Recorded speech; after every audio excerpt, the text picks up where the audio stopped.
नमस्कार, आप सभी का स्वागत है भाग्यम में। मैं हूं पंडित चंद्रशेखर शर्मा। दर्शकों, शुरुआत करते हैं आज के सुंदर दिन की अपने इष्ट के नाम और पंचांग के ज्ञान से, जिससे हमारा लौकिक व्यवहार और आध्यात्मिक साधना दोनों में एक बहुत ही सुंदर संतुलन स्थापित हो। पंचांग के अनुसार आज दिनांक है 8 जून सन 2024, विक्रम संवत 2081 चल रहा है। ज्येष्ठ मास है, शुक्ल पक्ष है, ग्रीष्म ऋतु है, तिथि आज की द्वितीया है और आज का वार है शनिवार।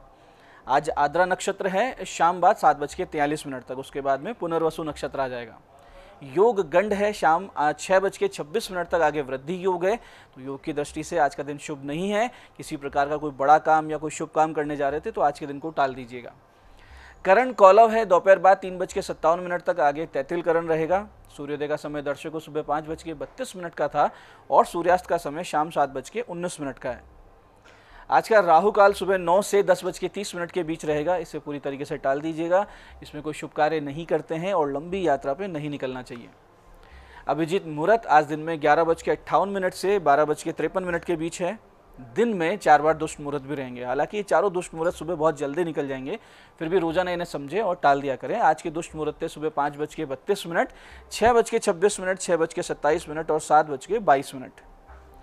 आज का दिशाशूल दर्शकों पूर्व दिशा में। तो पहली कोशिश तो यही कि पूर्व दिशा की यात्रा को आप टाल दें, लेकिन जाना बहुत जरूरी है, अनिवार्य रूप से पूर्व दिशा की यात्रा करनी है तो छोटा सा परिहार करें। इसका परिहार इस प्रकार होगा कि पूर्व की ओर मुख कीजिए, थोड़ा सा अदरक या उड़द के दाने खाकर 5 कदम पीछे चलिए। इस दौरान अपने हृदय में अपने इष्ट को स्थापित मानिए, उनसे प्रार्थना कीजिए और फिर इस दिशा की यात्रा कीजिए। दिशाशूल नहीं लगेगा, यात्रा बहुत ही सुंदर रहेगी। आज का शुभ समय दर्शकों, यानी आज के दिन का कंपैरेटिवली सबसे अच्छा समय, जिसमें अच्छे एफर्ट्स आप करेंगे, सफल होने के चांसेस थोड़े से ज़्यादा रहेंगे, वो है सुबह 8 बजे से लेकर 8:55 तक और उसके बाद दोपहर 12:30 से शाम 5:30 तक। तो इसका सदुपयोग कीजिएगा। आज की चंद्र राशि दर्शकों मिथुन है, यानी चंद्रमा बुध की राशि मिथुन से गोचर कर रहे हैं, जिससे आज के दिन सभी 12 राशियों के लिए कुछ इस प्रकार रहने वाला है। सबसे पहले बात करते हैं मेष राशि की। तो मेष राशि वाले पाएंगे मित्रों का समर्थन। वहीं वृष राशि वालों को वाणी से होगा लाभ। तो मिथुन राशि वाले रहेंगे आज बहुत ज़्यादा भ्रमित, कंफ्यूज। कर्क राशि वालों को कष्टकारी यात्रा करनी पड़ सकती है। तो सिंह राशि वालों को होगी अच्छी आमदनी। कन्या राशि वाले करियर में पाएंगे नई अपॉर्चुनिटी। तो तुला राशि वाले भाग्योदय के अवसर से होंगे प्रसन्न। वहीं वृश्चिक राशि वाले स्वास्थ्य का रखें ध्यान, नाक कान गले की कोई समस्या आपके साथ हो सकती है। वहीं धनु राशि वाले अपने पार्टनर से पाएंगे समर्थन और मकर राशि वालों को होगी थोड़ी सी शत्रु बाधा से परेशानी। कुंभ राशि वाले जो छात्र छात्राएं हैं वो सफल रहेंगे, योग कारक दिन है। मीन राशि वालों के घर में रहेगी विवादित स्थिति, अशांति की स्थिति, तो थोड़ा सा धैर्य बनाए रखें। अब करते हैं आज के दिन की ज्ञान चर्चा, जो हमें आचरण में पवित्रता लाकर अपने चरित्र को शुद्ध करने की प्रेरणा देती है। उसके बाद समझेंगे उन विशिष्ट उपायों को जो आपको समस्याओं से बाहर लाएंगे और जीवन में सफल बनाएंगे।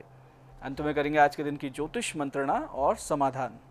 दर्शकों, जीवन में कुछ ऐसे दुर्गुण हुआ करते हैं जो आपको बिना विलंब त्याग देने चाहिए, ताकि आपका लौकिक कल्याण हो, आगे आध्यात्मिक यात्रा की एक पृष्ठभूमि भी बने। इस पर शास्त्र में आता है कि क्रोधे प्रीतिम प्रणाशयति मानो विनया नाशनय, माया मित्राणि नाश्यति लोभे सर्व विनाशनय। इसका अर्थ यह है कि क्रोध प्रेम को नष्ट कर देता है, अभिमान विनय को नष्ट कर देता है, पाखंड मित्रता को नष्ट कर देती है और लोभ जो है वो सब कुछ नष्ट कर देता है। इसलिए विचार करके दृढ़ता से हमें हमारे चरित्र में, व्यक्तित्व में कुछ सुधार करने चाहिए। जैसे कि हमको क्रोध पर पूरी तरीके से नियंत्रण पाना है।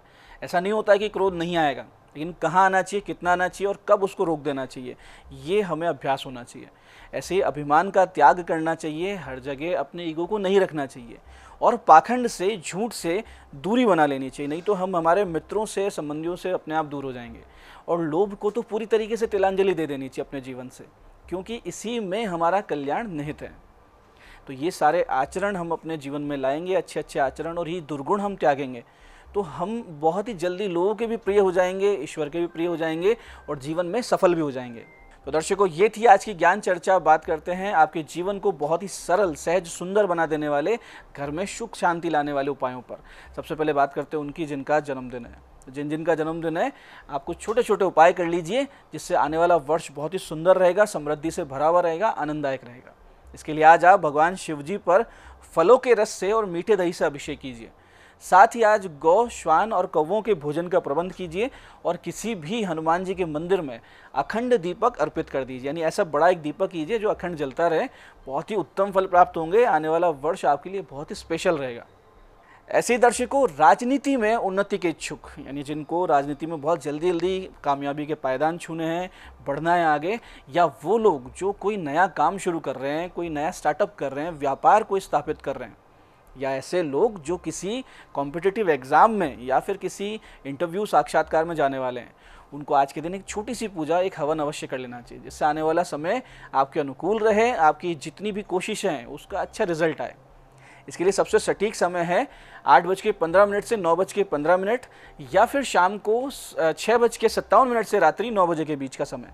करना सिर्फ यह है कि भगवान शिव जी के मंदिर जाएं, वहाँ भगवान शिव जी के निमित्त एक अखंड दीपक जलाएं जो कि पूरे पूजा काल में जलता रहे। घी का दीपक रहेगा ये। इसके बाद मंदिर में 11 बार घंटे को बजाते हुए, जो मंदिर में घंटा लगा उसको बजाते रहें और कहें, ओम घंटाकर्ण महावीरे सर्व व्याधि विनाशक विस्फोटक भय प्राप्ते रक्ष रक्ष महाबले। ओम घंटाकर्ण महावीरे सर्व व्याधि विनाशक विस्फोटक भय प्राप्ते रक्ष रक्ष महाबले। इस स्तुति का जाप करना है 11 बार आपको घंटे को बजाते हुए। आप अपने साथ एक छोटी घंटी भी ले आ सकते हैं, यानी अगर बैठ के पूजा कर रहे हैं तो उसको बजाते बजाते भी आप ये पूजा कर सकते हैं। इसके बाद में किशमिश, बादाम, नारियल का बुरादा और मखाने, ये सारी चीज़ें मिलाकर इनको भगवान शिव जी को अर्पित करें और उनसे साधना और हवन की आज्ञा मांगे। फिर आप घर आइए। घर आकर आप 11 माला इस मंत्र की करेंगे। मंत्र बहुत ध्यान से समझिएगा, सटीक कार्य करने वाला मंत्र है। मंत्र इस प्रकार है, ओम ह्रीम श्रीम क्लीम क्रोम ओम घंटाकर्ण महावीर लक्ष्मीम पूरे पूरे सुख सौभाग्यम कुरु कुरु स्वाहा। फिर से समझते हैं, ओम ह्रीम श्रीम क्लीम क्रोम ओम घंटाकर्ण महावीर लक्ष्मीम पूरे पूरे सुख सौभाग्यम कुरु कुरु स्वाहा। और फिर इसी मंत्र की 108 आहुति पंचमेवा और नारियल के बुरादे से दे दें। दर्शकों, जिस किसी भी मनोकामना, शुभ मनोकामना के लिए आप ये अनुष्ठान करेंगे वो निश्चित रूप से पूरी होगी। और यदि इस पूजन को आप 9 दिन तक कर लेते हैं नियमित रूप से, तो आप देखेंगे कि कैसे आपके कार्य आगे से आगे बन रहे हैं, उसके लिए सहूलियत बन रही है, एक सहजता आ रही है, सामने से लोग आ रहे हैं हेल्प करने के लिए। और फिर आप ये भी देखेंगे कि आपकी आर्थिक स्थिति भी सुधर रही है, सामाजिक उन्नति हो रही है, और जो राजनीति में आगे बढ़ना चाह रहे थे उनको एकदम से 11-12 दिन कंप्लीट होते ही सामने से कोई ऑफर मिल जाता है। ऐसे ही दर्शकों, वो छात्र छात्राएं जो पढ़ाई में बहुत ज़्यादा संघर्ष कर रहे हैं, या फिर निकट भविष्य में आप बहुत बड़ी कोई एग्ज़ाम देने वाले हैं, कोई महत्वपूर्ण परीक्षा है, कोई बहुत बड़ा इंटरव्यू है, तो ऐसी स्थिति में थोड़ा सा आप ये कीजिए कि आज से माता सरस्वती की एक विशेष पूजा शुरू कर दीजिए। इसका सटीक समय तो है शाम को 8:15 के बाद का। करना सिर्फ ये है कि श्वेत वस्त्र धारण करें, श्वेत आसन पर बैठें, श्वेत पुष्प और प्रसाद जो भगवती को अर्पित करेंगे वो भी श्वेत कलर का हो, यानी सफ़ेद रंग का हो। इसके बाद माता के सामने ब्राह्मी घृत रख दें और माता से प्रार्थना करें कि वो आपको विद्या, बुद्धि और एक सामर्थ्य दें जिससे आप वो परीक्षा दे सकें, इंटरव्यू दे सकें, या जो भी कार्य आप करने जा रहे हैं उसमें आपको सफलता दें। और फिर आप 3 माला इस विशिष्ट मंत्र की करें। अंत में सामने रखा हुआ प्रसाद, ब्राह्मी घृत, ये प्रसाद आप खा लें। आधा चम्मच रखें, आधा चम्मच रोज रखेंगे और उसके ऊपर मंत्र जप करेंगे। मंत्र इस प्रकार है, बहुत ध्यान से समझिएगा, बहुत विशिष्ट मंत्र है। ओम ह्रीम ऐं ह्रीम ओम सरस्वते नमः। फिर से समझते हैं, ओम ह्रीम ऐं ह्रीम ओम सरस्वते नमः। थोड़े दिन कीजिए, कुछ हफ्ते कीजिए, आप देखेंगे कि भगवती की अनुकंपा हो रही है, प्रज्ञा बढ़ रही है, बुद्धि बढ़ रही है, सोचने समझने की, तर्क करने की, विवेकशीलता की आपकी जो बुद्धि है या आपका जो क्षमता है उसकी वृद्धि हो रही है। और यही भगवती का प्रसाद होगा जो आपको जीवन में सफल बना देगा। तो दर्शकों, ये थे आज के वो विशिष्ट उपाय जो आपको सफल बना रहे हैं और समस्याओं से बाहर ला रहे हैं। अब बात करते हैं आपके सवालों की। आपके सवालों में आज हमारे पास जन्म पत्रिका ये हमारे दर्शक प्रियल जी की 20 नवंबर सन 2002 का जन्म है, सुबह 8:20 दिल्ली। विवाह योग कब है, वैवाहिक जीवन कैसा रहेगा, ये इनका प्रश्न है।